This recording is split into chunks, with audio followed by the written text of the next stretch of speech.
La oficina de Mauricio Ledesma olía a café caro y a sumisión. Las paredes revestidas de caoba oscura parecían absorber el sonido, creando una atmósfera densa, casi sofocante. Desde mi silla, veía a 3 empleados en sus cubículos de cristal, fingiendo una concentración absoluta en sus pantallas, pero sus hombros tensos delataban que eran el público de mi humillación. Mi hija, Lucía, deslizó un documento sobre la mesa pulida. No lo entregó, lo deslizó como una carta de póker, una apuesta que sabía ganada. Era un pagaré, con el logo del banco en la esquina superior y una cifra que parecía obscena bajo la luz artificial. 1.2 millones de dólares. Era la deuda de su marido, Esteban, pero la estaban poniendo en mi cuenta, como si fuera una factura más del supermercado. Mamá, esto no es una discusión. Firma aquí y autoriza la transferencia ahora. Esteban lo necesita para hoy. La voz de Lucía era deliberadamente alta, cortante, diseñada para que los oídos de los empleados la registraran. Quería testigos de mi supuesta generosidad, que en realidad era una extorsión emocional vestida de urgencia familiar. Miré el documento, la firma de mi yerno, Esteban Ríos. Era un garabato arrogante en la parte inferior. Sentí el calor subiendo por mi cuello. La vergüenza de ser tratada como un cajero automático con arrugas. Mi propia hija, la niña cuyos vestidos yo cosía a mano, ahora me acorralaba en público. ¿Cómo habíamos llegado a este punto? Necesito un momento para pensar. En esto, hija, susurré, aunque mi voz sonó más frágil de lo que pretendía. El sonido fue devorado por la alfombra persa. Mauricio Ledesma, el supuesto administrador de la familia, carraspeó ruidosamente, un metrónomo humano marcando mi tiempo de obediencia. Su reloj Rolex brilló bajo la lámpara de escritorio, un recordatorio constante del mundo al que ellos pertenecían y que yo, al parecer, solo existía para financiar. Dejé el pagaré sobre la mesa, pero la imagen de ese número quedó grabada a fuego en mi memoria. No lo sabía entonces, pero ese papel no era el final de mi sumisión. Era la primera pieza de mi archivo, la prueba número 1 en el caso que yo misma iba a construir. Este momento no fue un rayo en un cielo sereno, fue la culminación de una tormenta que llevaba gestándose por 30 años. Recuerdo vívidamente el día que firmé la venta del terreno de mis padres, un pedazo de tierra que olía a lavanda y a mi infancia. Lo vendí por $150,000, cada centavo destinado a pagar la maestría de Lucía en Boston. Es una inversión en el futuro de la familia, mamá, me dijo por teléfono, su voz llena de esa emoción que solo da la juventud y el privilegio, pero nunca aclaró de qué parte de la familia. Mi futuro, al parecer, era un apéndice del suyo, un sacrificio necesario en el altar de sus ambiciones. 10 años atrás, fue mi fondo de retiro el que se desvaneció. $85,000, destinados a mi vejez, a mi tranquilidad, fueron desviados para una remodelación total de los 250 metros cuadrados de su casa en Las Lomas. Es para que estés más cómoda cuando nos visites, mamá, argumentó Lucía, mostrándome planos con acabados de mármol y grifería italiana. La ironía es que, desde entonces, mis visitas se redujeron a una cena obligatoria en Navidad, donde yo me sentaba en sus sofás de diseñador, sintiéndome como una extraña, una simple invitada en la casa que mis ahorros habían construido. ¿Se acordarían de eso mientras disfrutaban de su cocina de concepto abierto? Y luego estaba mi taller. Durante 15 años, mis manos fueron mi sustento y el motor de sus lujos. Desde las 7 de la mañana hasta las 10 de la noche, el zumbido de mi máquina de coser era la banda sonora de mi vida. Me especialicé en alta costura, en vestidos que requerían una precisión milimétrica y una paciencia infinita.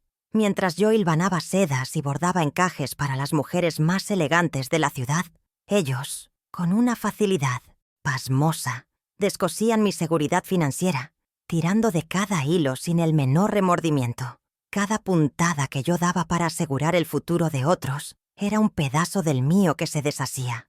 Los abusos más dolorosos, sin embargo, eran los pequeños, los que se disfrazaban de preocupación. Frases como «Mamá, exageras, siempre tan dramática».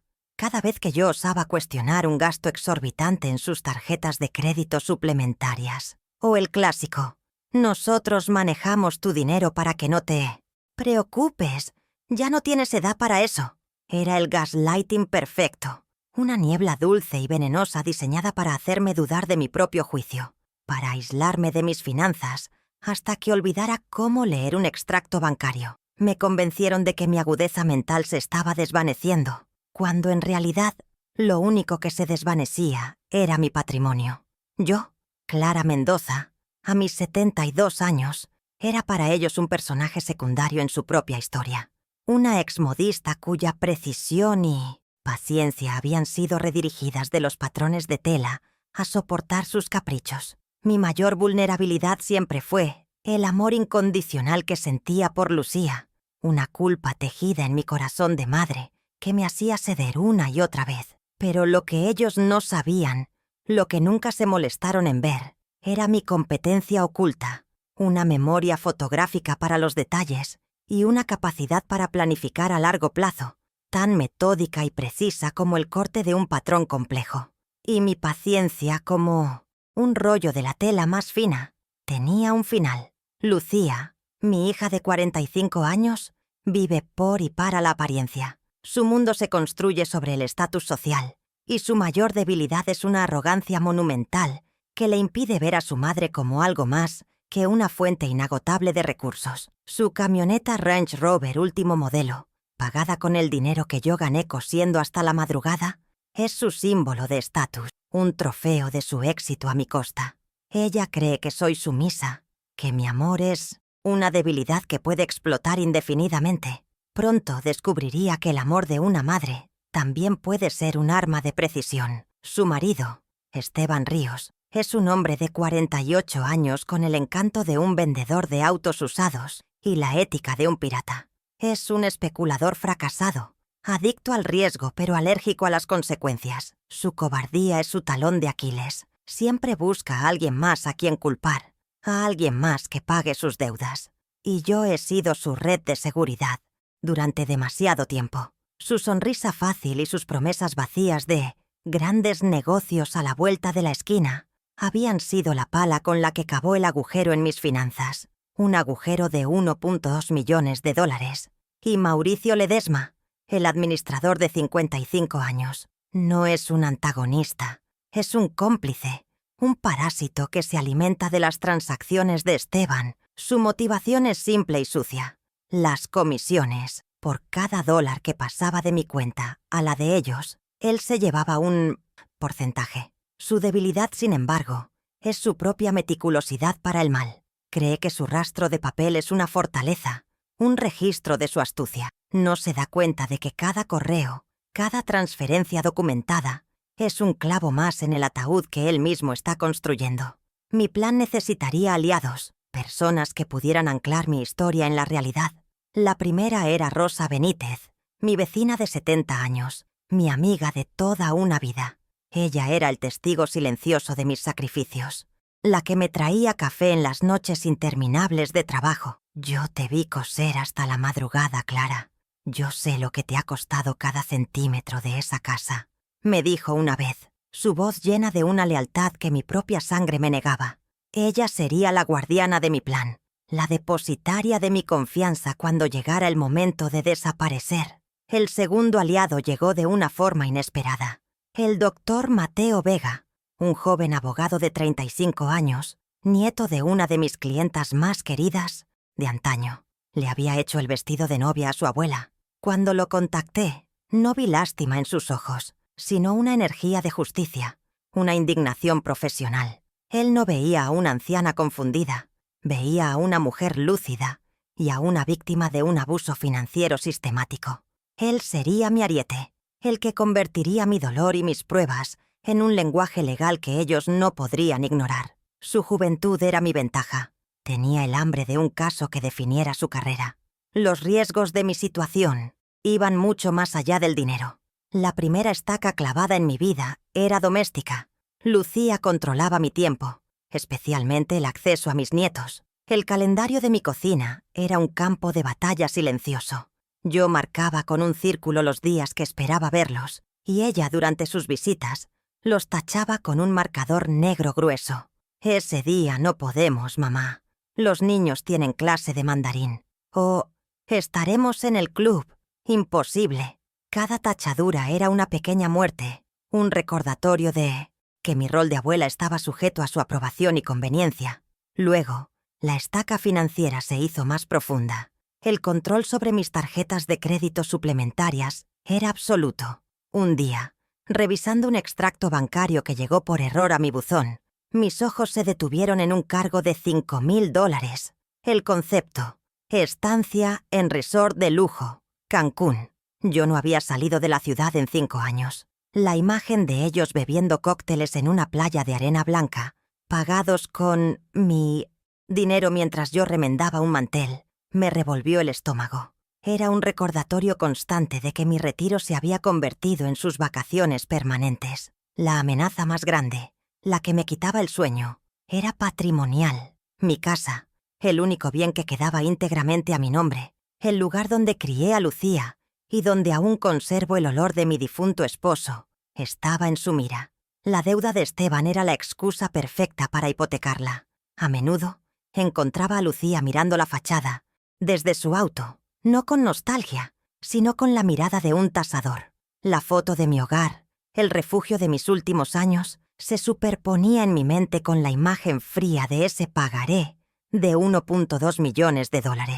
Pero el ataque más insidioso fue a mi reputación. Empezaron a sembrar dudas sobre mi capacidad mental entre amigos y familiares. «Mamá está un poco confundida últimamente», le oí decir a Lucía por teléfono a mi sobrina. «Se olvida de las cosas, se inventa historias». Era una campaña de desprestigio sutil y cruel. Una tarde mi sobrina me llamó con una falsa preocupación en la voz, preguntándome si me sentía bien, si recordaba qué día era. Comprendí que no solo querían mi dinero, querían despojarme de mi credibilidad, dejarme sola y sin nadie que creyera en mi palabra. La estaca final, la amenaza no declarada pero implícita en cada uno de sus actos, era mi libertad. Una noche, mientras les llevaba un postre, vi la pantalla de la laptop de Esteban abierta por un instante. Las palabras en la barra de búsqueda me helaron la sangre. «¿Cómo solicitar tutela legal de adulto mayor?». Ese era su plan final. No solo vaciar mis cuentas, sino vaciar mi vida de autonomía, declararme incompetente para tomar el control legal total. Querían convertirme en una niña otra vez, una prisionera en mi propia casa, bajo su completo y tiránico control. En ese momento, supe que no podía esperar más. Mi contraofensiva comenzó en el silencio de mi estudio, el único lugar de la casa que ellos nunca visitaban. Abrí mi vieja caja de seguridad, buscando documentos de la hipoteca. Y allí estaba, doblado en 4, un papel que había firmado hacía 10 años. Un poder general de administración. Recuerdo el día que lo firmé. Lucía me dijo que era solo para emergencias médicas. «Por si te pasa algo, mamá». Mi firma, al lado de la suya, parecía temblorosa, ingenua. Les había dado un permiso, y ellos lo habían tomado como una corona, un cheque en blanco para gobernar mi vida. Con el poder notarial en mi mano, sentí una claridad helada. El siguiente paso era cuantificar el daño. Fui directamente al gerente de mi banco, un hombre joven al que apenas conocía. Le solicité los extractos consolidados de los últimos 5 años. Una semana después, una caja de cartón llena de papeles llegó a mi puerta. Durante 3 días, me encerré en mi comedor. Extendí los extractos sobre la mesa, una marea de números y fechas. Con marcadores de colores, empecé a rastrear la sangría. Rojo para lujos, inexplicables. Azul para retiros masivos en efectivo. Amarillo para transferencias directas a sus cuentas. Mi retiro se convirtió en sus vacaciones permanentes, y ahora tenía el mapa detallado de su saqueo.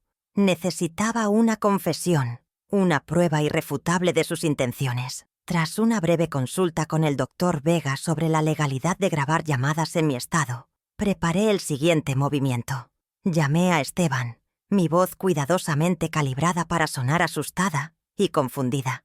Le pregunté por la deuda, por el pagaré, fingiendo estar dispuesta a firmar, pero necesitando entender. Él, en su arrogancia, mordió el anzuelo. «Clara, fue un negocio que salió mal. Pero con tu casa lo cubrimos. Es un trámite, ya sabes. No te preocupes por los detalles. Cada palabra quedaba registrada en la aplicación de mi celular. Su propia voz era la mejor prueba de su engaño. La última pieza del rompecabezas la consiguió el doctor Vega. Mediante una solicitud formal y legal, recuperó una serie de correos electrónicos intercambiados entre Mauricio Ledesma y Esteban. Eran la crónica de su conspiración. En uno de ellos, Mauricio había escrito la estrategia con una frialdad escalofriante. Hay que presentarle a Clara la deuda de forma que no tenga opción. La presión social en la oficina funcionará. Leí esas palabras impresas, resaltadas en amarillo por mi abogado. No era un administrador financiero, era el arquitecto de mi ruina. Y su plano, ahora, estaba en mis manos. Con todas las pruebas reunidas, el tiempo de la paciencia había terminado.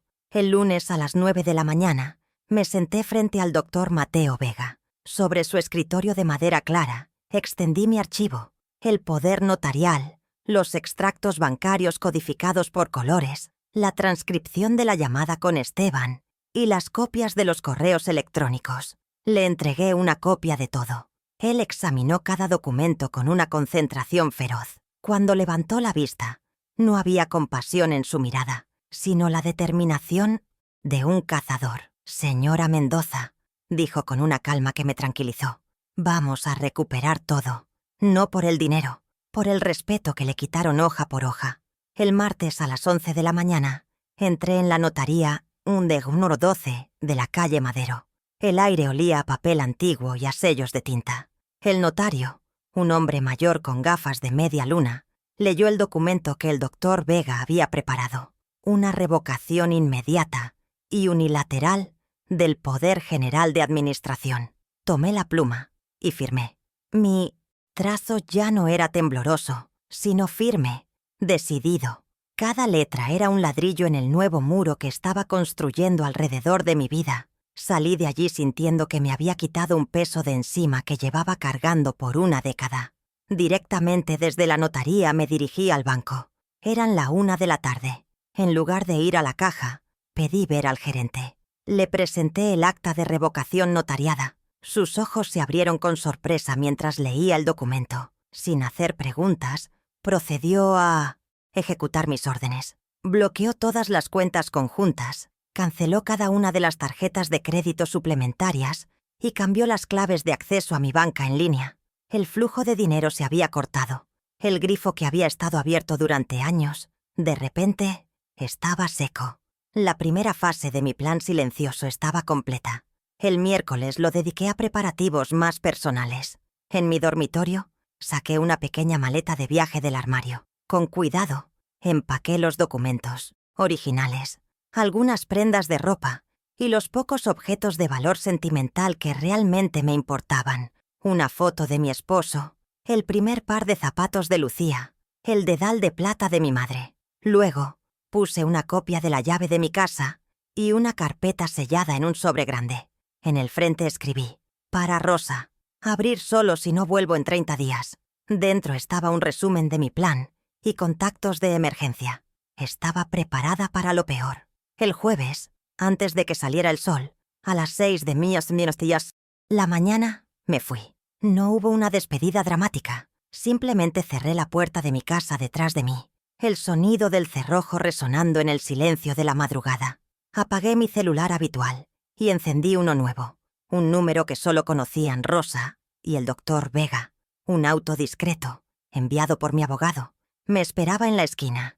Me llevó a un pequeño apartamento amueblado en otra parte de la ciudad, un lugar anónimo y seguro. El silencio ya no era un signo de mi sumisión. Ahora era mi arma, más poderosa. El viernes a las 10 de la mañana, el doctor Vega lanzó la ofensiva. Envió notificaciones extrajudiciales certificadas a Lucía, a Esteban y a Mauricio Ledesma. Los documentos, fríos y formales, informaban de la revocación del poder notarial y solicitaban formalmente una auditoría completa de mis finanzas de los últimos 10 años. El texto era una declaración de guerra redactada en lenguaje legal. Sabía que las llamadas desesperadas empezarían a llegar a mi antiguo teléfono esa misma tarde. Probablemente cuando la primera tarjeta de crédito de Lucía fuera rechazada en alguna boutique de lujo. Para entonces, yo ya estaría a 3 movimientos por delante. La segunda fase de mi plan apenas comenzaba. Me imagino la escena perfectamente. Lucía, en una tienda exclusiva, entregando su tarjeta para pagar un bolso de $3,000. La vendedora pasándola por el terminal 1, 2, 3 veces. La sonrisa tensa. La frase humillante. Lo siento, señora. Su tarjeta ha sido rechazada. La confusión inicial, seguida de una llamada furiosa a Esteban. ¿Qué pasa con las tarjetas? Ninguna funciona. Puedo ver a Esteban, en su oficina, intentando hacer una transferencia para cubrir alguna apuesta fallida y encontrándose con un muro digital. Acceso denegado. El pánico empezaría a filtrarse en sus venas. Una sensación helada que no conocían. Durante los días siguientes, el silencio de mi parte sería su tortura. Intentarían llamarme a mi antiguo número, pero solo encontrarían el buzón de voz. Irían a mi casa, tocarían el timbre con insistencia, pero nadie les abriría. Verían las luces apagadas, las cortinas cerradas. Su mundo, construido sobre mi complacencia, y mi dinero, se estaba desmoronando, y ni siquiera entendían por qué. La incertidumbre los carcomería. ¿Me había pasado algo? ¿Había huido? O, peor aún, ¿había despertado? Su arrogancia les impediría considerar la última opción hasta que fuera demasiado tarde. Mientras ellos se ahogaban en su propia confusión, yo trabajaba.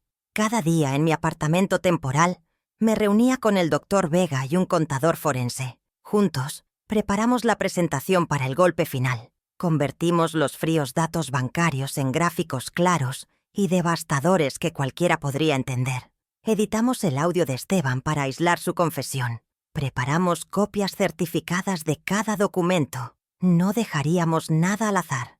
Estaba construyendo un caso no solo legal, sino moral, y el tribunal no sería una sala de juzgado, sino un lugar mucho más personal y doloroso para ellos. La oportunidad perfecta llegó 2 semanas después.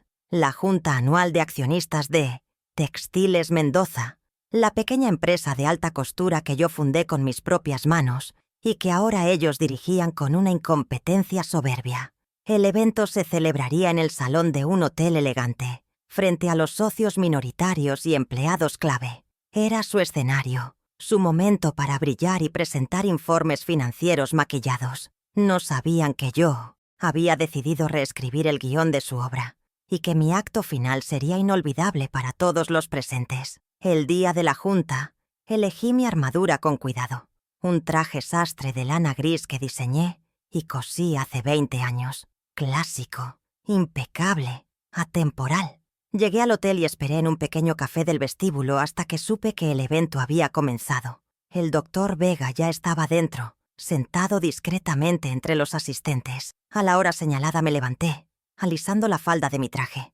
Caminé hacia el salón, no con la prisa de una intrusa, sino con la calma de una reina que regresa a reclamar su trono. Cada paso era firme, meditado. El tiempo de las sombras había terminado. Lucía estaba en el podio, su voz resonando con una falsa confianza mientras hablaba de crecimiento sostenido y proyecciones optimistas. Llevaba un vestido rojo brillante, un faro de su propia vanidad. En el momento en que hacía una pausa para beber agua, el Dr. Vega se puso de pie. «Disculpen la interrupción», dijo con una voz clara y respetuosa que cortó el aire. «Hay un punto de orden que afecta directamente la dirección y la propiedad de esta empresa». Todas las cabezas se giraron hacia él. La sonrisa de Lucía se congeló en su rostro. Fue mi señal. Entré por la puerta trasera del salón. El silencio se extendió como una onda expansiva mientras caminaba por el pasillo central hacia el frente. Los murmullos cesaron. Todas las miradas estaban sobre mí. Lucía me miraba con una mezcla de shock y furia. Esteban, sentado en la primera fila, se puso pálido, como si hubiera visto un fantasma. No les dirigí la mirada. Mis ojos estaban fijos en el público, en los socios que habían confiado en ellos. Llegué al frente. Me detuve junto al Dr. Vega y asentí. El espectáculo estaba por comenzar. Desde el martes de la semana pasada, Mis hijos ya no tienen autoridad legal o moral para representarme a mí o a mis intereses. Mi voz era serena, pero resonó en el silencio absoluto de la sala. En mi sesión, la pantalla gigante detrás de Lucía, donde segundos antes había gráficos de ventas falsos, el Dr. Vega proyectó una copia certificada y ampliada de la revocación del poder notarial. La firma del notario y el sello oficial eran inconfundibles. El primer pilar de su autoridad se había derrumbado frente a todos. Pude ver a Mauricio Ledesma, en una esquina, hundiéndose lentamente en su silla. La segunda prueba apareció en la pantalla. Eran los gráficos que habíamos preparado. Un resumen visual de 5 años de extractos bancarios. Flechas rojas y gruesas mostraban el desvío sistemático de fondos, desde mis cuentas personales hacia las suyas. Mostraba los viajes, los autos, las cenas en restaurantes de lujo. Durante años, mi fondo de retiro no financió mi vejez, sino su estilo de vida, expliqué con calma. El monto total del desvío, calculado por el contador forense, apareció en la parte inferior de la pantalla. 2.8 millones de dólares. Un jadeo colectivo recorrió la sala. Entonces, el sonido llenó el salón. Era la voz de Esteban, clara y nítida, saliendo de los altavoces. Con tu casa lo cubrimos. Es un trámite, ya sabes. La grabación de mi llamada telefónica resonó, su tono condescendiente y criminal expuesto para que todos lo oyeran. Esteban se encogió. Su rostro era una máscara de pánico. Lucía lo miró con puro veneno. La traición no solo era hacia mí. Su incompetencia la estaba arrastrando a ella también. La evidencia era irrefutable, salida de su propia boca. El encantador especulador había sido desenmascarado por su propia arrogancia. La última diapositiva fue la más condenatoria para su cómplice. Proyectamos el correo electrónico de Mauricio Ledesma a Esteban, con la frase clave resaltada en un círculo rojo brillante. La presión social en la oficina funcionará. La prueba de la conspiración, de la humillación planeada en la oficina, estaba a la vista de todos. Mauricio intentó levantarse, murmurar algo, pero la mirada de desprecio de uno de los socios mayoritarios lo sentó de nuevo. Su reputación profesional, construida a lo largo de décadas, se evaporó en ese instante. Era el arquitecto de mi ruina, y ahora todos veían los planos. Con las pruebas presentadas, el Dr. Vega tomó la palabra para anunciar las consecuencias. En este momento, dijo con una autoridad implacable, se ha solicitado un bloqueo cautelar de todos los bienes de los señores Ríos para garantizar la restitución de los 2.8 millones de dólares desviados del patrimonio de la señora Mendoza. La primera consecuencia era financiera. El acceso a su dinero, a mi dinero, quedaba cortado de raíz. La expresión de Lucía pasó del enojo al terror puro. El castillo de naipes que habían construido con mis ahorros se venía abajo. Mientras el shock de la noticia financiera aún flotaba en el aire, un hombre de aspecto oficial, que había estado esperando discretamente cerca de la entrada, se acercó. Era Jorge Salvatierra, un oficial judicial. Con una formalidad impasible, Leason entregó a Lucía y a Esteban un sobre. «Señora Herrera, señor Ríos, esta es una orden de desalojo», anunció en voz alta. «La casa que habitan en las lomas es propiedad de la señora Mendoza bajo un contrato de comodato que, a partir de hoy, queda rescindido. Tienen 30 días para desocupar el inmueble». La segunda consecuencia era patrimonial. Perdían la casa. La humillación fue total. Uno de los socios minoritarios, un hombre mayor que había conocido a mi padre, se puso de pie, su rostro rojo, de indignación. «Esto es un ultraje», gritó. «Propongo una votación de emergencia para remover inmediatamente a Lucía Herrera y a Esteban Ríos de la junta directiva de esta empresa». Otro socio secundó la moción al instante. La votación fue a mano alzada, rápida y unánime.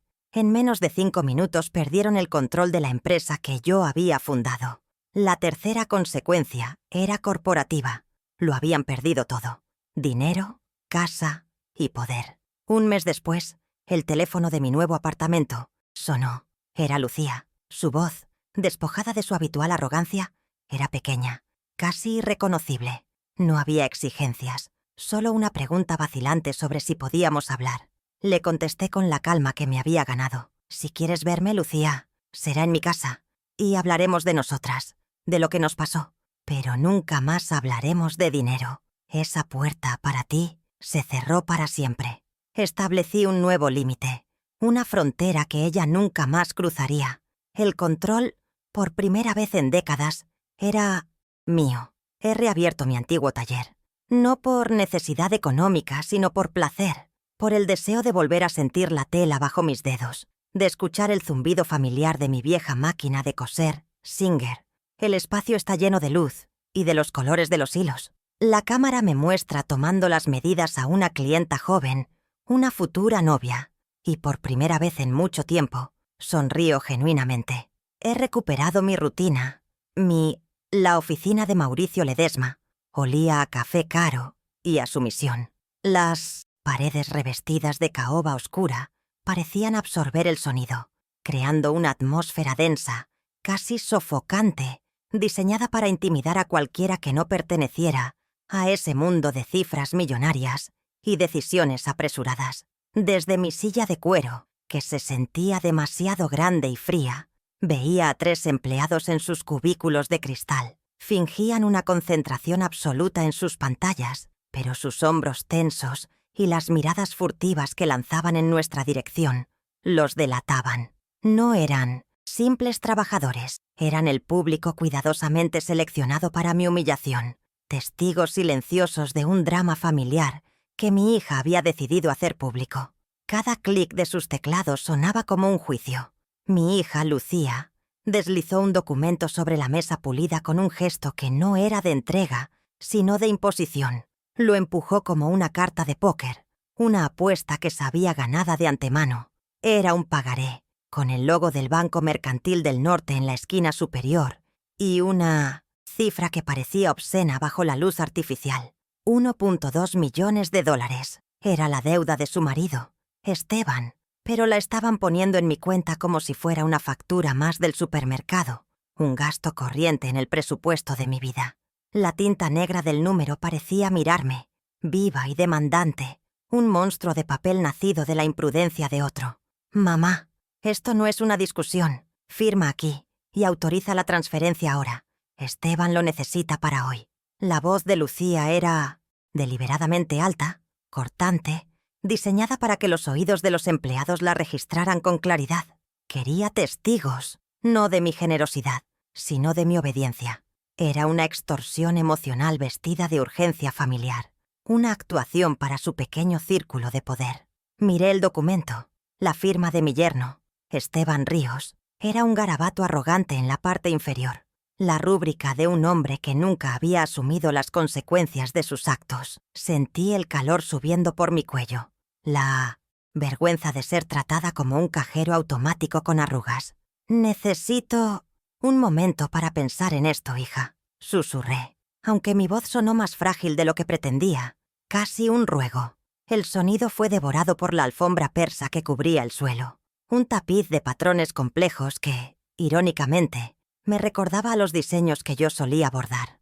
Mauricio Ledesma, el supuesto administrador de la familia, carraspeó ruidosamente, un metrónomo humano marcando mi tiempo de sumisión. Su reloj Sasa Rolex brilló bajo la lámpara de escritorio, un recordatorio constante del mundo al que ellos pertenecían y que yo, al parecer, solo existía para financiar.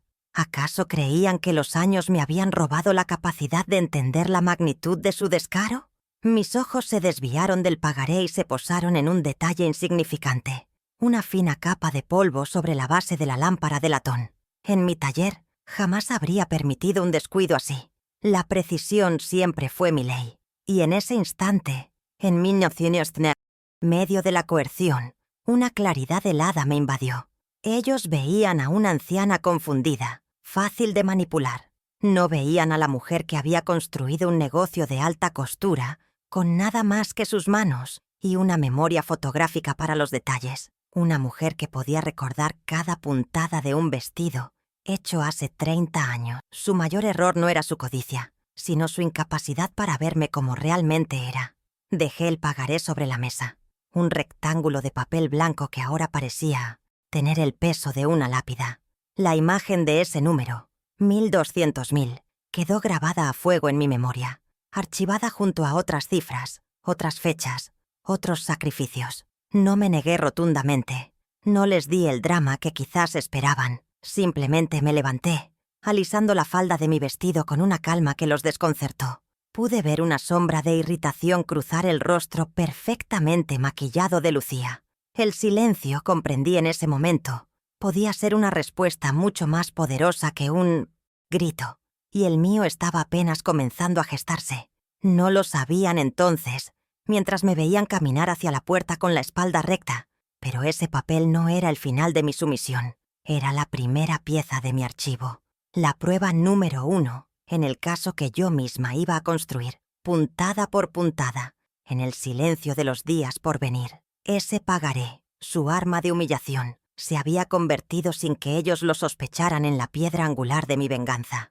Dejaba tras de mí el olor a café, caro y sumisión, pero me llevaba conmigo algo mucho más valioso, un propósito, y un plan comenzaba a dibujarse en mi mente, tan nítido y detallado como el más complejo de mis patrones. Este momento no fue un rayo en un cielo sereno, fue la culminación de una tormenta que llevaba gestándose por 30 años, una lenta erosión de mi voluntad y mi patrimonio. Recuerdo vívidamente el día que firmé la venta del terreno de mis padres en el Valle de Guadalupe, un pedazo de tierra que olía a lavanda y a mi infancia. Lo vendí por $150.000, cada centavo destinado a pagar la maestría de Lucía en Boston. «Es una inversión en el futuro de la familia, mamá», me dijo por teléfono, su voz llena de esa emoción que solo da la juventud y el privilegio, pero nunca aclaró de qué parte de la familia. Mi futuro, al parecer, era un apéndice del suyo, un sacrificio necesario en el altar de sus ambiciones, y yo, ciega de amor, le entregué las escrituras de mi pasado. La inversión, por supuesto, nunca me generó dividendos. Mientras Lucía aprendía de finanzas y marketing en aulas prestigiosas, yo aprendía a estirar mi presupuesto para cubrir los gastos que su ausencia dejaba. Sus llamadas desde Boston se fueron espaciando, y su voz cambiaba, adquiriendo un barniz de suficiencia, salpicada de anglicismos que yo no entendía. Me enviaba fotos de ella con sus nuevos amigos, en restaurantes caros, vistiendo ropa que yo sabía que no podía permitirse con su beca. Comprendí entonces que la educación que yo le había pagado no era solo académica. Le había enseñado a vivir en un mundo de apariencias, un mundo donde el origen del dinero importaba menos que la capacidad de gastarlo. Y yo era la fuente anónima de ese poder. 10 años atrás, fue mi fondo de retiro el que se desvaneció.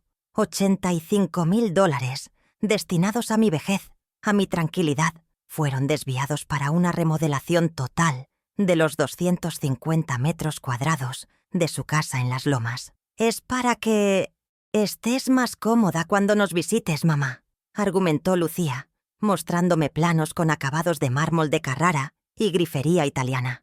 La ironía es que desde entonces mis visitas se redujeron a una cena obligatoria en Navidad, donde yo me sentaba en sus sofás de diseñador, sintiéndome como una extraña, una simple invitada en la casa que mis ahorros habían construido. Se acordarían de eso mientras disfrutaban de su cocina, de concepto abierto, del suelo radiante en invierno, de los lujos que yo nunca me permití. La comodidad que me prometieron era una jaula de oro con barrotes invisibles. Cada vez que iba, caminaba con cuidado sobre los pisos de mármol pulido, temerosa de dejar una marca. Me sentía observada, juzgada, una reliquia de un pasado más humilde en su palacio moderno. Los niños, mis nietos, tenían prohibido jugar en la sala principal para no estropear los muebles. El calor de un hogar había sido reemplazado por la frialdad de una sala de exhibición. La casa, que supuestamente me incluía, se convirtió en la prueba más palpable de mi exclusión. Era un monumento a su éxito, edificado sobre los cimientos de mi seguridad financiera, y yo no era más que una turista ocasional en mi propio sacrificio. Y luego estaba mi taller. Durante 15 años, mis manos fueron mi sustento y el motor de sus lujos. Desde las 7 de la mañana hasta las 10 de la noche, el zumbido de mi máquina de coser Singer era la banda sonora de mi vida. Me especialicé en alta costura, en vestidos que requerían una precisión milimétrica y una paciencia infinita, mientras yo hilvanaba sedas y bordaba encajes para las mujeres más elegantes de la ciudad. Ellos, con una facilidad pasmosa, descosían mi seguridad financiera, tirando de cada hilo sin el menor remordimiento. Cada puntada que yo daba para asegurar el futuro de otros, para construir la belleza en la vida de extraños, era un pedazo del mío que se deshacía silenciosamente entre sus dedos. Recuerdo una semana en particular, antes de la boda de la hija del cónsul. Trabajé 70 horas seguidas, casi sin dormir, para terminar un vestido bordado con perlas diminutas. El pago fue de $15,000, una suma considerable que planeaba invertir. A los 2 días, revisando el estado de cuenta de la tarjeta suplementaria que compartíamos, vi un cargo por exactamente esa cantidad. El concepto: anticipo para yate, club náutico. Ni siquiera me consultaron. Mi esfuerzo, el dolor en mi espalda, la vista cansada, todo se había transformado en un capricho náutico para Esteban. No era un robo descarado. Era algo peor. Era la normalización de mi trabajo como su cajero personal. Un flujo de capital que ellos daban por sentado. Los abusos más dolorosos, sin embargo, eran los pequeños, los que se disfrazaban de preocupación y se susurraban al oído. Frases como: «Mamá, exageras», siempre tan dramática. Cada vez que yo osaba cuestionar un gasto exorbitante en sus tarjetas de crédito. O el clásico: «Nosotros manejamos tu dinero. Para que no te preocupes, ya no tienes edad para eso».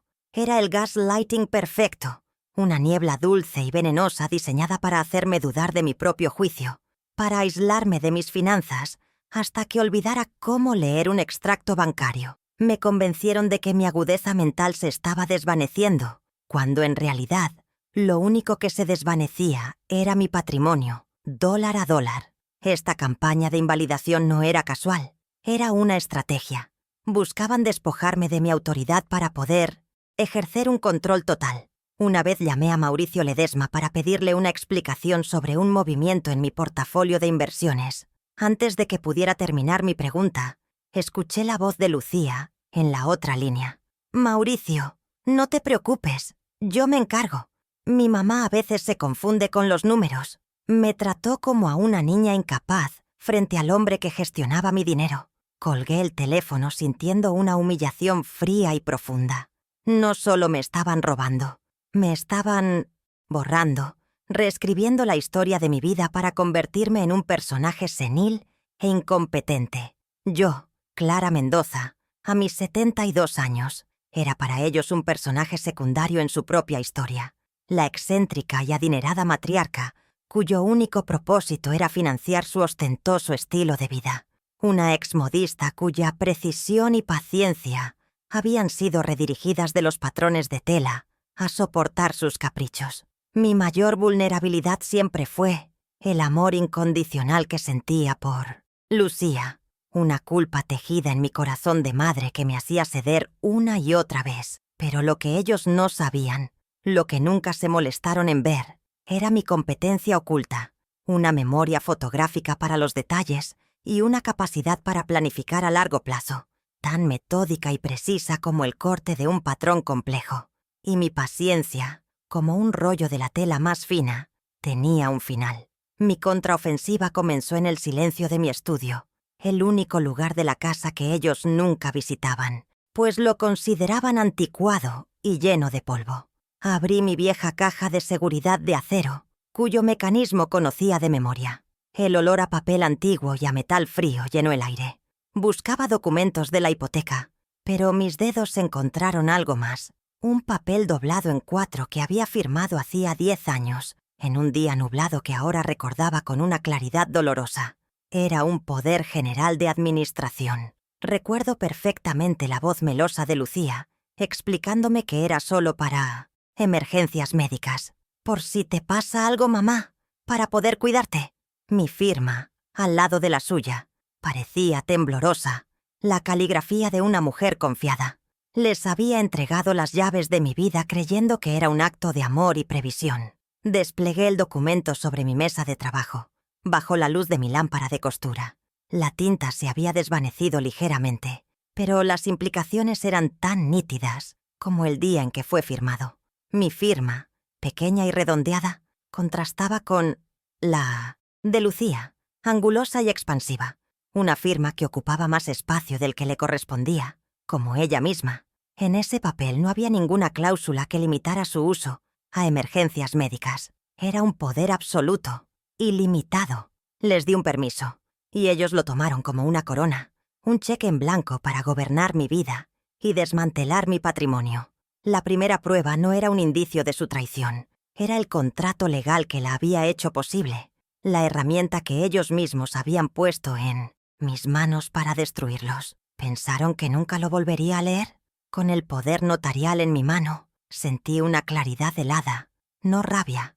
El siguiente paso era cuantificar el daño con la misma precisión con la que medía una tela de seda. Fui directamente al gerente de mi banco, un hombre joven al que apenas conocía, cuya mirada inicial fue de condescendencia. Le solicité los extractos consolidados de los últimos 5 años de todas mis cuentas. Su sorpresa fue evidente cuando no balbuceé ni me mostré confundida, sino que le di los números de cuenta de memoria. Una semana después, una caja de cartón pesada, llena de papeles, llegó a mi puerta. La llevé a mi comedor, la mesa donde tantas veces les había servido la cena, y la abrí. La traición tenía el peso y el olor del papel impreso por un banco. Durante 3 días y 3 noches me encerré en mi comedor, que se convirtió en mi cuartel general. Extendí los extractos sobre la mesa, una marea de números y fechas que cubría la madera, pulida. Con marcadores de colores, empecé a rastrear la sangría, creando un mapa visual de su saqueo.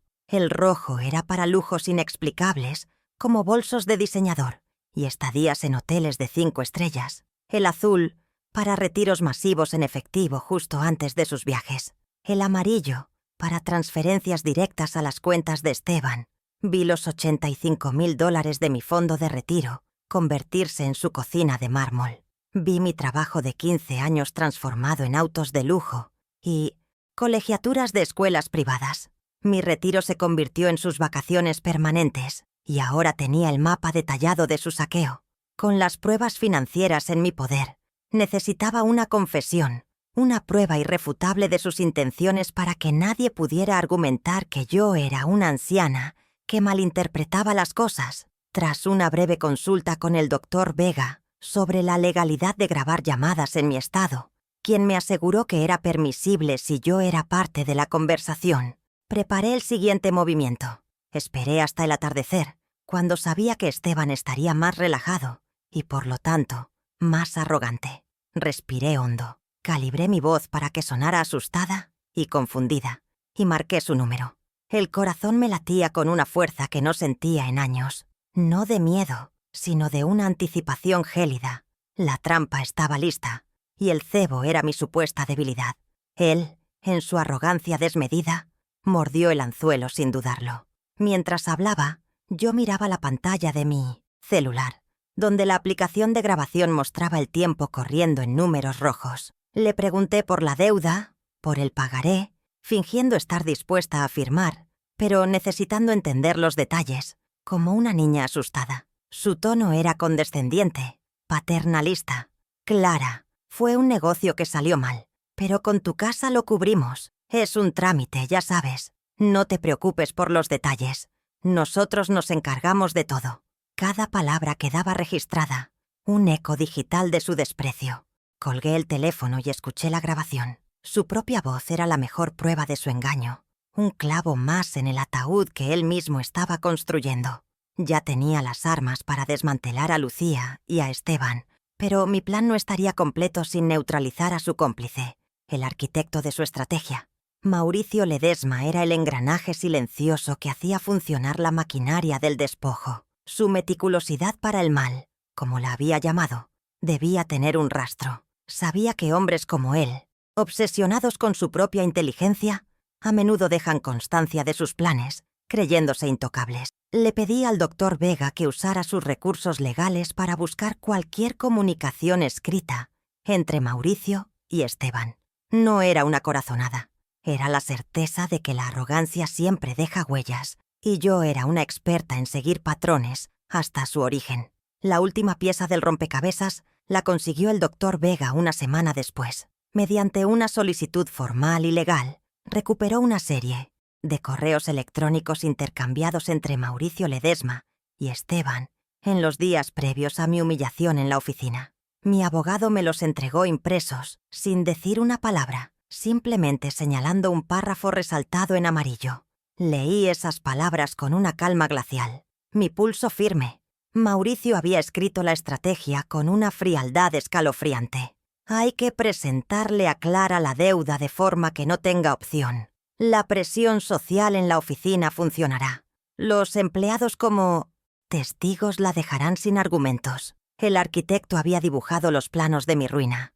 Y ahora, esos planos estaban en mis manos. Sostuve la hoja de papel entre mis dedos. El correo electrónico no solo probaba la conspiración, sino que le daba un nombre y un rostro a la crueldad premeditada de la escena que había abierto esta guerra.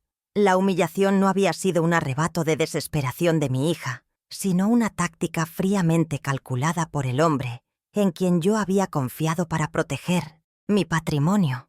No era un administrador financiero, era el arquitecto de mi ruina, un titiritero que movía los hilos de la codicia de mi yerno. La prueba era tan sólida, tan innegable, que sentí un escalofrío. El círculo estaba completo. Tenía el arma legal, el rastro financiero, la confesión oral y el plano de la conspiración. Con todas las pruebas reunidas en una carpeta de cuero que había pertenecido a mi esposo, el tiempo de la paciencia había terminado. La carpeta se sentía pesada en mí. Regazo, no por el peso del papel, sino por el de la justicia que contenía. Cada documento era una puntada en la mortaja que estaba tejiendo para su mundo de mentiras. El poder notarial, los extractos bancarios codificados por colores, la transcripción de la llamada con Esteban y las copias de los correos electrónicos. No quedaba ningún cabo suelto. Miré por la ventana de mi estudio, hacia el jardín que mis propias manos habían cuidado durante 40 años. Ellos habían intentado arrancarme las raíces, sin darse cuenta de que, al hacerlo, solo me habían enseñado a florecer en otro lugar, en silencio. El lunes a las 9 de la mañana, me senté frente al doctor Mateo Vega. Su oficina no se parecía en nada a la de Mauricio Ledesma. Era un espacio luminoso, con paredes blancas y muebles de madera clara, que olía a libros y a una justicia joven y enérgica. Sobre su escritorio, extendí mi archivo, no como una víctima que presenta sus heridas, sino como una estratega que despliega su mapa de batalla. El poder notarial, los extractos bancarios codificados por colores, la transcripción de la llamada con Esteban y las copias de los correos electrónicos. Le entregué una copia de todo, en una carpeta idéntica a la mía. Él examinó cada documento con una concentración feroz, sus cejas fruncidas en una línea de indignación profesional. No había lástima en su mirada, sino la determinación de un cazador que acaba de encontrar la presa. Cuando levantó la vista, sus ojos se encontraron con los míos. Le sostuve la mirada, esperando que viera en mí a la mujer que era, no a la anciana que ellos habían intentado crear. «Señora Mendoza», dijo con una calma que me tranquilizó profundamente, «esto es más que un caso de abuso financiero. Es un asalto a su identidad. Vamos a recuperar todo». Hice un gesto con la mano para detenerlo. «No por el dinero, doctor», le corregí con una voz firme que no admitía réplica. «Por el respeto que me quitaron hoja por hoja, transacción por transacción. Quiero que cada paso que demos sea preciso, silencioso e implacable. No quiero su piedad, quiero su pericia».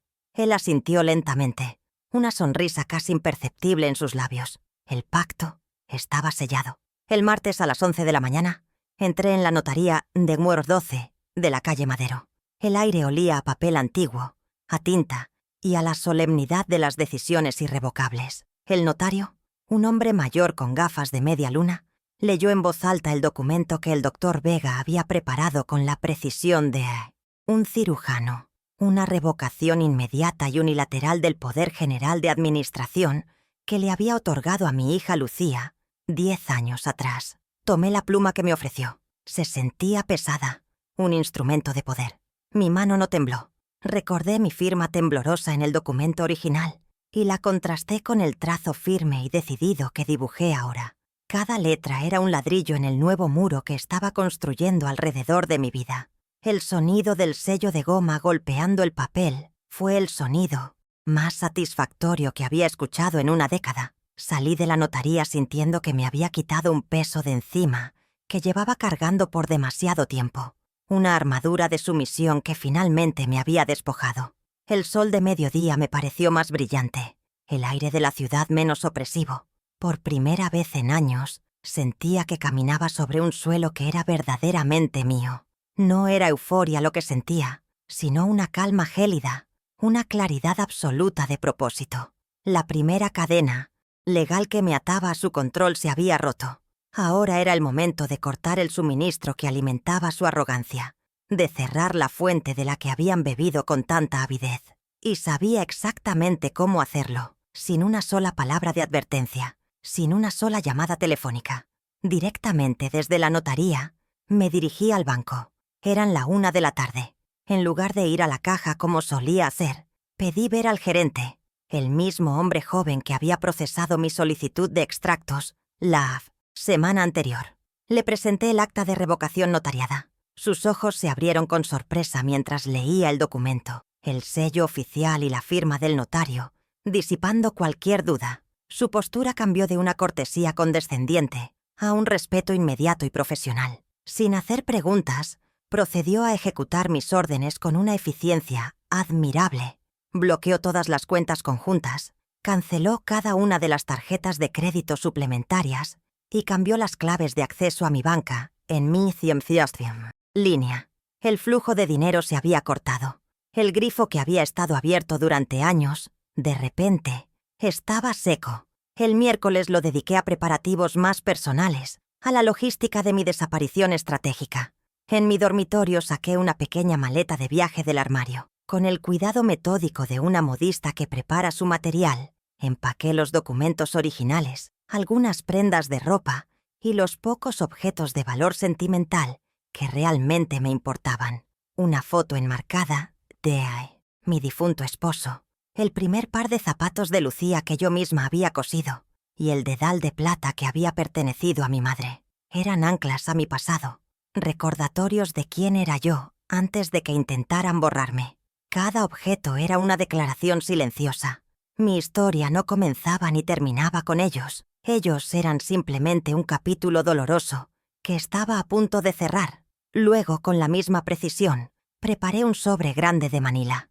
Dentro puse una copia de la llave de mi casa y una carpeta sellada con lacre rojo.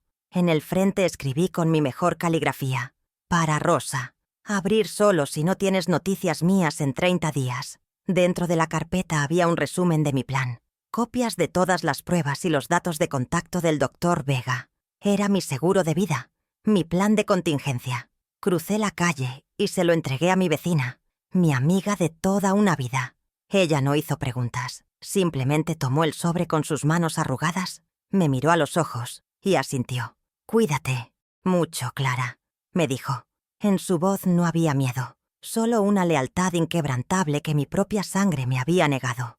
El jueves, antes de que saliera el sol, a las 6 de la mañana, me fui. No hubo una despedida dramática, ni una última mirada nostálgica a la casa que había sido mi hogar durante 40 años. Simplemente cerré la puerta principal detrás de mí, el sonido del cerrojo resonando en el silencio de la madrugada. Saqué la batería de mi celular habitual y la guardé en un bolsillo, un gesto simbólico para cortar toda conexión con mi vida anterior. Luego, encendí un teléfono nuevo, un modelo simple y prepagado, cuyo número solo conocían Rosa y el Dr. Vega.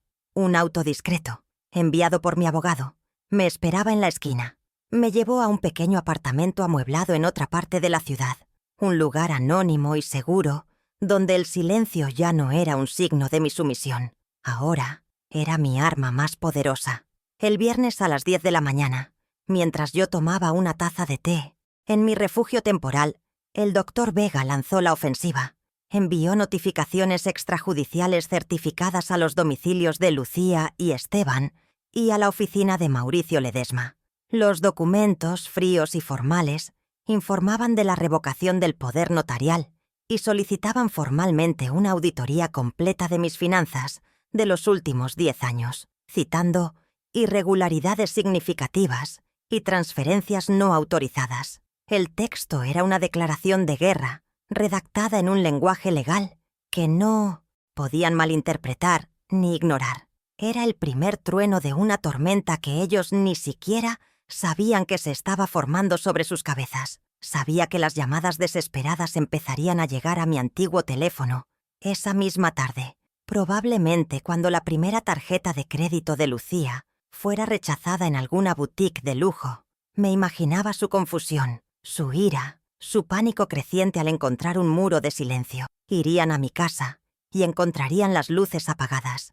Llamarían a Mauricio y él estaría igual de desconcertado. Se moverían en un círculo de incertidumbre, mientras yo observaba desde la distancia, con calma. Para cuando empezaran a entender lo que estaba pasando, yo ya estaría a 3 movimientos por delante. La primera fase de mi plan, la de cortar sus recursos y desaparecer, estaba completa. La segunda fase, la de desmantelar su mundo, apenas comenzaba. Me imagino la escena perfectamente, como si la estuviera bordando en mi mente con hilos de seda y venganza. Lucía, en una tienda exclusiva de la avenida Presidente Masaryk, entregando su tarjeta de crédito American Express negra para pagar un bolso de $3,000 que no necesita. La vendedora, con una sonrisa profesional, pasándola por el terminal 1, 2, 3 veces. La sonrisa se vuelve tensa. La frase humillante flota en el aire perfumado de la boutique. Lo siento, señora. Su tarjeta ha sido rechazada. Puedo ver la confusión inicial en el rostro de mi hija, seguida de una ola de furia contenida. Haría una llamada furiosa a Esteban, su voz un siseo venenoso. ¿Qué demonios pasa con las tarjetas? Ninguna funciona. El primer hilo de su red de seguridad acababa de ser cortado. Puedo ver a Esteban, en su oficina con vista a la ciudad, intentando hacer una transferencia en línea para cubrir alguna apuesta fallida en la bolsa. Sus dedos ágiles se mueven sobre el teclado, pero la pantalla le devuelve un mensaje frío e impersonal. Acceso denegado. Contacte a su administrador. El pánico empezaría a filtrarse en sus venas. Una sensación helada que no conocían, la de un abismo que se abre bajo sus pies. Mientras ellos se ahogaban en la confusión, yo estaba en mi pequeño apartamento, tomando una taza de té de manzanilla, el vapor empañando ligeramente la ventana. El silencio de mi parte sería su tortura. La incertidumbre los carcomería. ¿Me había pasado algo? ¿Había huido? O peor aún para ellos, ¿había despertado? Su arrogancia les impediría considerar la última opción hasta que fuera demasiado tarde. Al día siguiente, Rosa me llamó a mi nuevo número. Su voz era un susurro urgente. «Están aquí, Clara. Los dos. Llevan media hora tocando el timbre, luego golpeando la puerta como si fueran dueños de algo. Lucía no deja de gritar tu nombre». Imaginé la escena. Mi hija, la dama de sociedad, perdiendo la compostura frente a mi puerta cerrada, los vecinos asomándose por las cortinas, Esteban, a su lado, probablemente intentando parecer calmado, mientras su mente calculaba las pérdidas. Mi casa, mi refugio, se había convertido en una fortaleza impenetrable para ellos. Les pedí a Rosa que no se preocupara, que no abriera por ningún motivo. El asedio a mi silencio había comenzado, pero ellos no sabían que los muros que yo había levantado eran mucho más altos de lo que imaginaban. 2 días después de la notificación del Dr. Vega, mi nuevo teléfono vibró. Era un número desconocido. Contesté, pero no dije nada. Escuché una respiración, agitada antes de que la voz de Lucía estallara. «Mamá, ¿dónde estás? ¿Qué es esta locura de las cuentas? Tienes que arreglarlo ahora mismo». Su tono ya no era de superioridad, sino de una histeria apenas controlada. Dejé que el silencio se alargara unos segundos antes de responder, mi voz tan tranquila como la superficie de un lago en calma. «No hay nada que arreglar, Lucía. Solo estoy poniendo mis cosas en orden». Ella empezó a gritar de nuevo, pero yo colgué. No con rabia, sino con la finalidad de una puerta que se cierra. Había sido la primera vez en años que yo terminaba una conversación con ella. El siguiente movimiento vino de su cómplice. El doctor Vega me reenvió un correo electrónico de Mauricio Ledesma. El tono era formal, pero la amenaza era clara. Hablaba de mi preocupante comportamiento errático y sugería que mis acciones podrían ser interpretadas como una falta de capacidad, insinuando que podrían buscar una evaluación de mi estado mental. Era su contraataque, un intento de usar la misma arma que habían estado preparando. Mi supuesta senilidad. Querían pintarme como una anciana confundida que actuaba irracionalmente. Un último y desesperado intento de desacreditarme antes de que pudiera hablar. Leí sus palabras sin que mi pulso se alterara. No eran más que el rugido de un animal herido y acorralado, y yo sabía exactamente dónde presionar la herida. Mi respuesta, orquestada a través del doctor Vega, fue de una simplicidad brutal. No escribimos una sola palabra. Simplemente respondimos a su correo electrónico, adjuntando un único archivo, una copia escaneada y en alta resolución del correo que él le había enviado a Esteban, aquel donde detallaba el plan para humillarme en su oficina, con la frase «La presión social en la oficina funcionará», resaltada en un círculo rojo. El silencio de esa respuesta fue más elocuente que cualquier amenaza legal. Era un mensaje claro. «Lo sé todo. Tengo las pruebas. Su carrera está en mis manos». No hubo más comunicaciones de Mauricio Ledesma. El arquitecto de mi ruina se había quedado sin planos, silenciado por su propia y meticulosa maldad. Esa fue mi primera victoria. Esteban, fiel a su naturaleza cobarde, intentó un enfoque diferente. Dejó un mensaje de voz en mi antiguo teléfono, que yo revisaba a distancia. Su voz era melosa, un intento patético de recuperar el encanto que una vez funcionó. «Clarita, por favor. Estamos muy preocupados. Lucía no es ella misma. Los niños te extrañan. Preguntan por su abuela. Sea lo que sea que te moleste, lo podemos arreglar, como siempre. Solo llámanos». Escuché la grabación 2 veces, no con dolor, sino con el desapego de un entomólogo que estudia a un insecto. Su manipulación era tan predecible, tan burda. Usar a mis nietos como escudo. Él no entendía que la mujer a la que le hablaba ya no existía. La Clarita, que perdonaba todo, había sido enterrada bajo una montaña de extractos bancarios. La presión pública, la misma que intentaron usar en mi contra, comenzó a volverse en su contra. Rosa me contó que se encontró a Lucía en la entrada del edificio, mientras sacaba la basura, con la inocencia de una vecina preocupada, y con otros 2 residentes cerca. Le preguntó en voz alta y clara: «Lucía, qué gusto verte. ¿Cómo está tu mamá? Hace días que no la vemos por aquí. Espero que esté todo bien». «La cara de mi hija», me dijo Rosa, se convirtió en una máscara de pánico. Balbuceó algo sobre un viaje inesperado y prácticamente huyó hacia su camioneta. La semilla de la duda había sido plantada en el terreno donde más le importaba a Lucía, la opinión de los demás. Su fachada de hija devota comenzaba a resquebrajarse. Con sus accesos cortados y sus tácticas de intimidación fallidas, supe que se volverían hacia el último bastión de poder que les quedaba. La empresa, Textiles Mendoza, era mi legado, pero legalmente, ellos aún estaban en la junta directiva. Supe con la certeza de quien conoce cada fibra de sus enemigos que intentarían usar la próxima junta de accionistas para asegurar su posición. Quizás tratarían de vender activos, de solicitar un préstamo a nombre de la compañía, de hacer cualquier movimiento desesperado para conseguir liquidez. Se sentían seguros en ese escenario, su propio teatro de poder corporativo. No se imaginaban que yo ya había decidido cambiar el guión, el escenario y el acto final. El campo de batalla estaba elegido y sería uno de su propia creación. Esa noche, llamé al doctor Vega. Mi voz era firme, sin rastro de duda. «Doctor, la Junta Anual de Accionistas de Textiles Mendoza es en 2 semanas, el día 15, en el Salón Esmeralda del Hotel Grand Imperial». Hice una pausa, mirando el calendario que tenía frente a mí.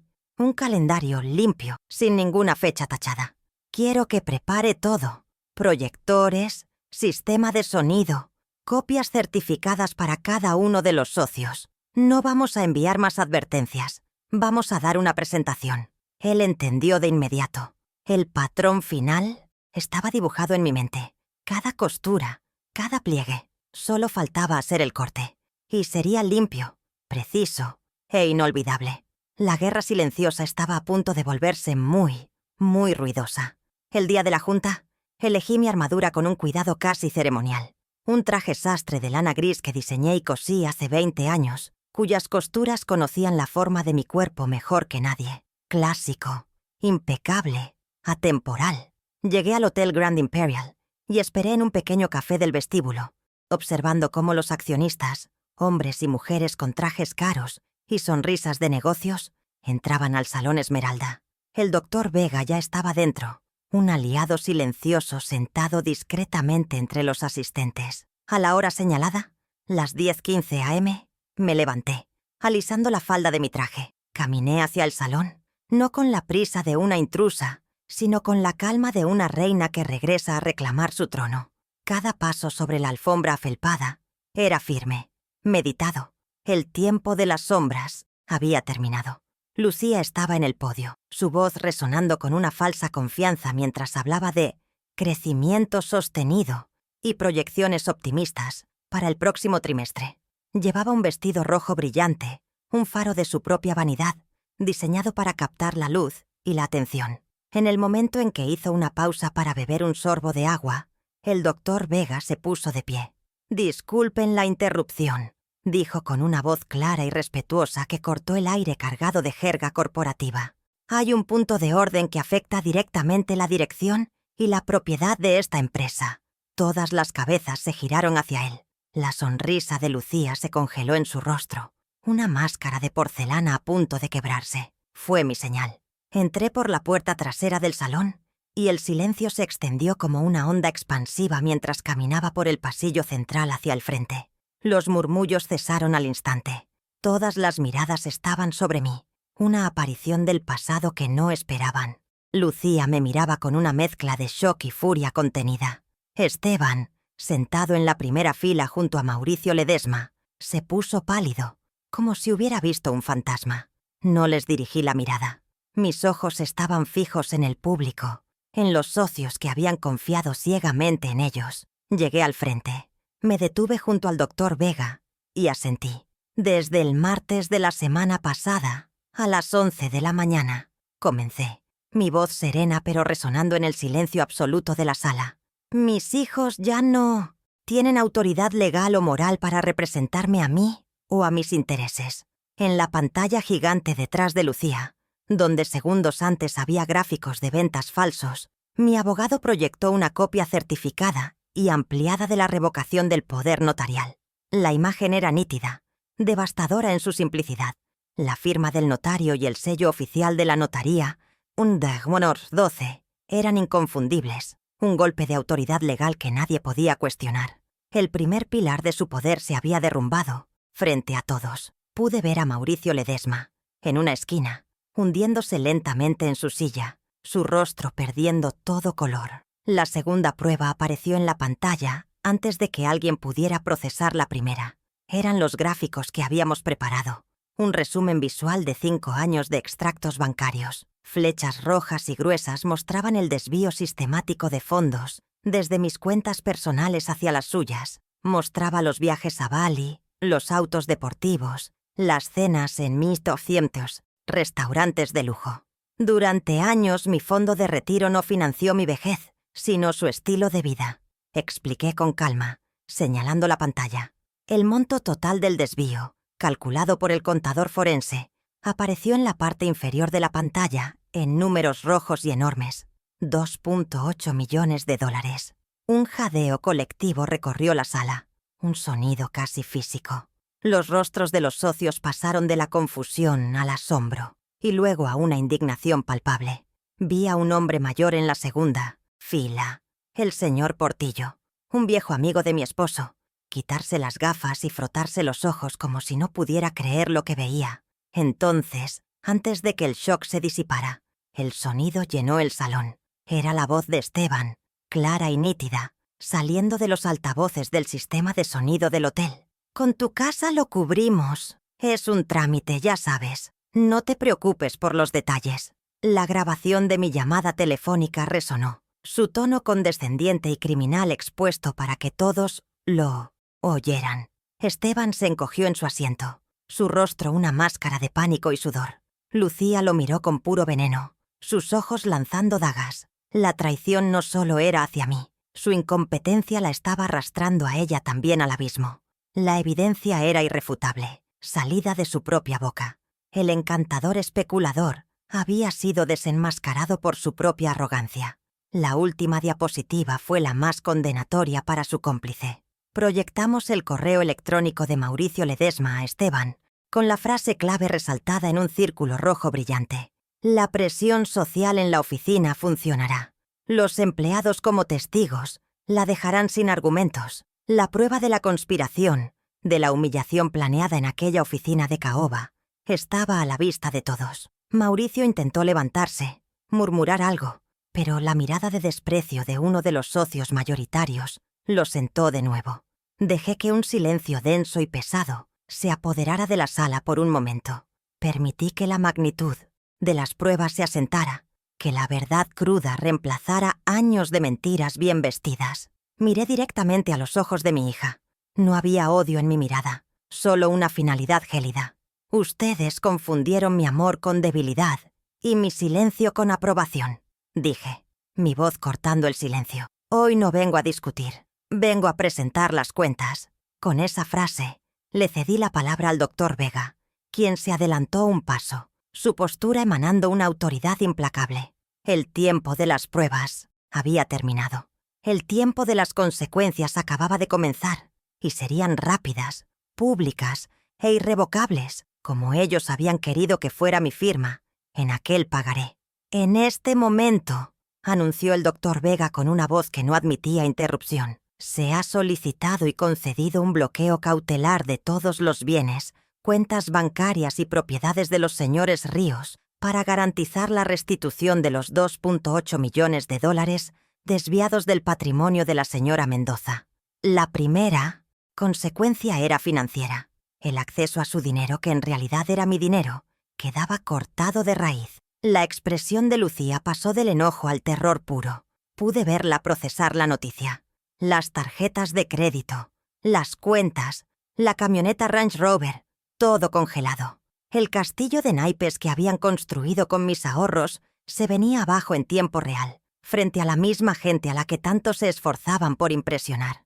Mientras el shock de la noticia financiera aún flotaba en el aire, un hombre de aspecto oficial, que había estado esperando discretamente cerca de la entrada, se acercó con pasos medidos. Era Jorge Salvatierra, un oficial judicial. Con una formalidad impasible que hacía la escena aún más brutal, le entregó a Lucía y a Esteban un sobre grande. Señora Lucía Herrera, señor Esteban Ríos, esta es una orden de desalojo, anunció en voz alta para que toda la sala escuchara.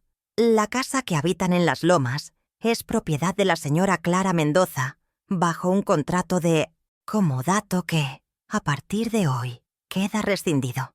Tienen 30 días naturales para desocupar el inmueble. La segunda consecuencia era patrimonial. Perdían la casa. La humillación fue total y absoluta. La sala estalló en murmullos indignados. Uno de los socios minoritarios, el señor Portillo, el hombre que había conocido a mi padre, se puso de pie, su rostro rojo de furia. «¡Esto es un ultraje!», gritó, su voz temblando. «Esta empresa fue fundada sobre la base de la honestidad y el trabajo duro», declara. «No podemos permitir que estos parásitos sigan al frente. Propongo una votación de emergencia para remover inmediatamente a Lucía Herrera y a Esteban Ríos de la junta directiva de esta empresa». Otro socio secundó la moción al instante. La votación fue a mano alzada, rápida y unánime. En menos de 5 minutos perdieron el control de la empresa que yo había fundado. La tercera consecuencia era corporativa. Lo habían perdido todo: dinero, casa y poder. Lucía permanecía en el podio, petrificada. El vestido rojo ahora parecía un disfraz absurdo en medio de su ruina. Esteban tenía la mirada perdida, completamente derrotado. Mauricio Ledesma intentaba escabullirse por una puerta lateral, pero la mirada acusadora de los demás accionistas lo detuvo en seco. atrapado en la red de su propia conspiración. El poder en la sala se había reconfigurado por completo, como piezas en un tablero de ajedrez, después de un jaque mate. No sentí euforia, ni siquiera satisfacción, solo una calma, profunda, la sensación de un orden que finalmente había sido restaurado. Observé el caos que mis acciones habían provocado, no como un acto de venganza, sino como la consecuencia inevitable de sus propias decisiones. El doctor Vega puso una mano ligera en mi espalda, un gesto de apoyo silencioso. Sin decir una palabra más, me di la vuelta y comencé a caminar por el pasillo central, alejándome del desastre que dejaba atrás. Salí por la misma puerta por la que había entrado, con la misma calma, con los mismos pasos medidos. Podía sentir todas las miradas en mi espalda, pero ya no eran de lástima ni de juicio. Eran miradas de asombro, de respeto, quizás incluso de un poco de temor. El zumbido constante de mi sumisión finalmente se había detenido.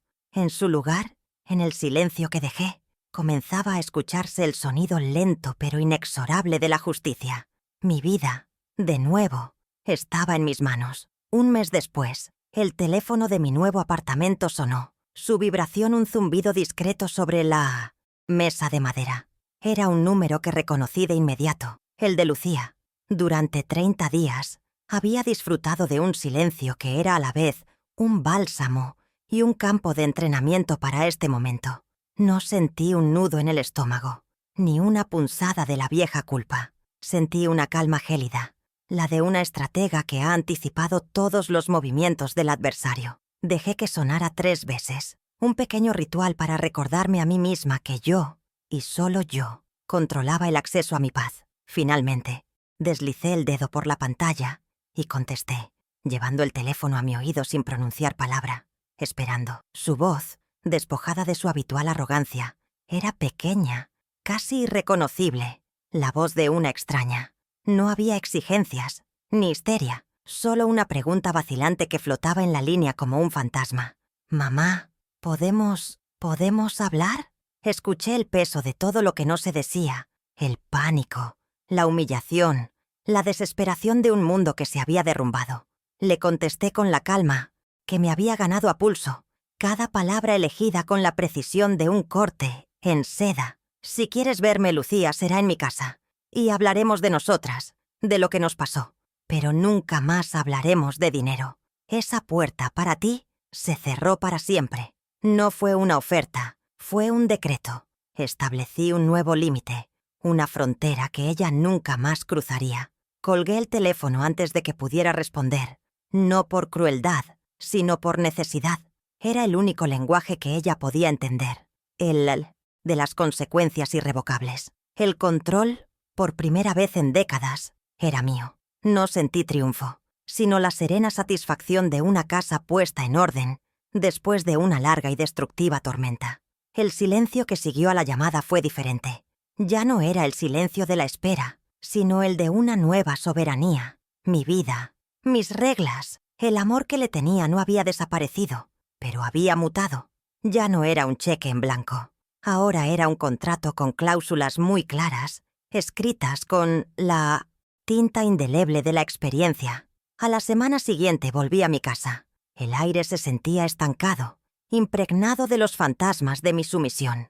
Lo primero que hice fue abrir cada una de las ventanas, dejando que una corriente de aire fresco barriera los últimos vestigios de su control. Luego fui a la cocina y descolgué el calendario de la pared. Las fechas de mis visitas frustradas a los nietos, tachadas con el marcador negro y grueso de Lucía, parecían cicatrices en el papel. Sin dudarlo, lo arranqué de la pared, lo doblé en 4 y lo tiré a la basura. Fue un gesto pequeño, pero se sintió como derribar un monumento a mi propia impotencia. Mi tiempo, al igual que mi casa, y mi dinero, volvía a ser mío. He reabierto mi antiguo taller, no por necesidad económica. El doctor Vega ya había recuperado una parte sustancial de mi patrimonio, sino por placer, por el deseo de volver a sentir la tela bajo mis dedos, de escuchar el zumbido familiar de mi vieja máquina de coser, Singer. La espacio estaba cubierto por una fina capa de polvo, un sudario de mi vida en pausa. Pasé un día entero limpiando, aceitando los engranajes de la máquina, organizando los hilos por colores en mi pared. Un arco iris de posibilidades. El olor a madera, a aceite de máquina y a tela cruda llenó mis pulmones. Era el olor de mi independencia, el perfume de mi resurrección. Cada objeto que tocaba era un reencuentro conmigo misma. La cámara me muestra ahora en mi elemento, tomando las medidas a una clienta joven, una futura novia con los ojos llenos de sueños. Por primera vez en mucho tiempo, sonrío genuinamente. Una sonrisa que nace desde adentro, no una máscara para apaciguar a otros. La cinta métrica se desliza con familiaridad entre mis dedos. Mi mente ya dibuja los patrones, las costuras, las pinzas. No estoy trabajando por dinero. Estoy creando, estoy conectando, estoy devolviendo al mundo un poco de la belleza que me habían intentado robar. El taller, antes mi fuente de ingresos, para sus lujos, es ahora mi santuario, un lugar donde mi habilidad no es un recurso a explotar, sino un don a compartir. Mi rutina se ha transformado. Las mañanas comienzan con una taza de café en el jardín, escuchando el canto de los pájaros en lugar de esperar una llamada demandante. Las tardes son para el taller, para el suave murmullo de la tela y el ritmo constante de la aguja. A las 5 en punto, Rosa viene a tomar café. Nos sentamos en el porche trasero, entre mis rosales, y hablamos de cosas sencillas, del libro que está leyendo, de la receta de un pastel, de los nuevos vecinos. No mencionamos a Lucía ni a Esteban. No es necesario. Nuestra amistad es un territorio libre de su recuerdo, un espacio seguro construido sobre décadas de lealtad silenciosa. He recuperado mi rutina, mi espacio y mi paz. El sonido de la máquina de coser se ha convertido de nuevo en la banda sonora de mi vida. Ya no es el zumbido frenético de una obligación, sino la melodía tranquila de una elección. Cada puntada es una afirmación de mi existencia, un pequeño acto de creación que me pertenece por completo. A veces, mientras coso, pienso en ellos, no con odio, sino con una distancia casi clínica. Sé que perdieron la casa y que el bloqueo de sus bienes los ha forzado a una vida que jamás imaginaron. Sé que su círculo social, tan vital para ellos, se ha encogido hasta casi desaparecer. Su castigo no vino de mí, sino del vacío que dejó el dinero que ya no fluye. Una tarde, mientras ajustaba el dobladillo de un vestido de seda, me detuve y me miré en el gran espejo de 3 cuerpos que tengo en el taller. Por primera vez en años, no vi a una anciana frágil, a una víctima, a una madre culpable. Vi los surcos alrededor de mis ojos como mapas de batallas ganadas. Vi la firmeza en mi mandíbula, una línea de determinación que había olvidado que poseía. Vi a la mujer que construyó un negocio con sus propias manos, que amó ferozmente y que, cuando fue necesario, aprendió a luchar con las mismas armas que la habían herido: la paciencia, la precisión y un plan impecable. Vi a Clara Mendoza, completa. Esta nueva vida no es una venganza, es una restitución. No se trata de hacerles daño, sino de sanarme a mí. He aprendido que el perdón no siempre significa reconciliación. A veces, el perdón es aceptar que ciertas puertas deben permanecer cerradas para que tú puedas mantener tus propias ventanas abiertas a la luz del sol. Lucía no ha vuelto a llamar. Quizás algún día lo haga, y quizás ese día yo esté lista para una conversación que no sea sobre dinero, sino sobre el amor fracturado entre una madre y una hija. Pero ya no espero esa llamada. Mi felicidad ya no depende de su redención, sino de mi propia paz interior. El amor de una madre es una fuerza poderosa, pero puede ser malinterpretada. Puede ser torcida hasta convertirse en una herramienta de control, en una excusa para el abuso. Me tomó 72 años entender que el amor más importante que debía cultivar era el amor propio. Un amor que establece límites no para alejar a los demás, sino para proteger el santuario de tu propia alma. La dignidad no es algo que te dan, es algo que reclamas cuando te la quitan, puntada a puntada, hasta que la prenda de tu vida vuelve a tener la forma que tú, y solo tú, le quieres dar. Mientras la aguja de mi Singer sube y baja con su ritmo hipnótico, asegurando una costura final en el vestido de novia, una última verdad se asienta en mi corazón con la certeza de un patrón bien cortado. Durante años creí que el amor de una madre era un cheque en blanco, una deuda infinita que debía pagar con gusto. Aprendí de la manera más dura que el verdadero amor es un espejo, y finalmente me atreví a mirar mi propio reflejo y a defender con todas mis fuerzas a la mujer que vi allí. Y esa mujer por fin está en paz.